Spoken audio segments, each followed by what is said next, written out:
Welcome to Bala cars. இப்போ நீங்கள் பார்க்க போகிற கார் பார்த்தீங்கன்னா மஹேந்திராவில் பொலிரோ அப்படிங்கிற காரை பற்றி தான் பார்க்க போகிறோம். வாங்க வீடியோக்குள்ள போகலாம். அந்த கார் பார்த்தீங்கன்னா மஹேந்திராவில் பொலிரோ மாடல் பார்த்தீங்கன்னா 2012 மாடல். ஓனர் பார்த்தீங்கன்னா சிங்கிள் ஓனரில் தான் வண்டி இருக்குது. டிஐ ஆங்கிள் தான் அப்படின்னு இருக்காங்க. எஸ்எல்எக்ஸ் அப்படிங்கிற வேரியண்ட் தான். காரோட ப்ரைஸ் என்ன சொல்கிறாங்கன்னா 5 லட்ச ரூபா சொல்கிறாங்க. ரேட்டு குறைக்கணும்னு சொல்லியிருக்காங்க. குறைச்சி பேசி இந்த காரை பைப்புங்களான்னு சொல்லியிருக்காங்க. ஏசி வந்துடும், பவர் ஷேரிங், பவருண்டோ.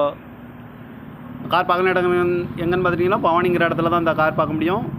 TN 32H1689 அப்படிங்கிற நம்பரில் தான் அந்த கார் இருக்குது அப்படின்னு இருக்காங்க. ஓனர் பார்த்தீங்கன்னா சிங்கிள் ஓனரில் தான் வண்டி இருக்குது. 2011 மாடல் எஸ்எல்எக்ஸ் அப்படிங்கிற வேரியண்ட் தான். இன்ஜின் பார்த்திங்கன்னா டிஐ இன்ஜின் தான் வண்டியில் இருக்குது அப்படின்னு இருக்காங்க. காரோட ப்ரைஸ் என்ன சொல்கிறாங்கன்னா 5 லட்ச ரூபா சொல்கிறாங்க. ரேட்டு குறைக்கணும்னு சொல்லியிருக்காங்க. குறைச்சி பேசி இந்த காரை பைப்புங்கன்னு சொல்லியிருக்காங்க. இந்த மாதிரி கார் வீடியோக்கெல்லாம் பாலா கார் சேனலில் சப்ஸ்கிரைப் பண்ணிச்சுக்கோங்க. தேங்க்யூ ஃபார் வாட்சிங்.